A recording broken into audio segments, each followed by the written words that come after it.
The K sound. This sound looks and sounds like this. K, k.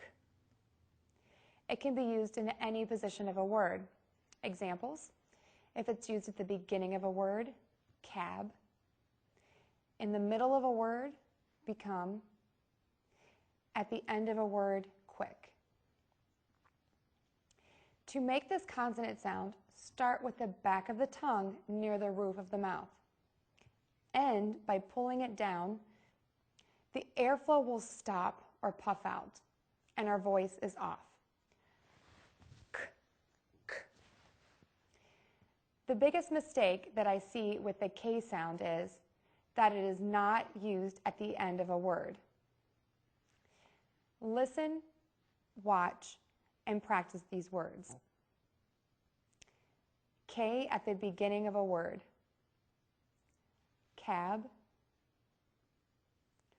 could, key, kind, calling.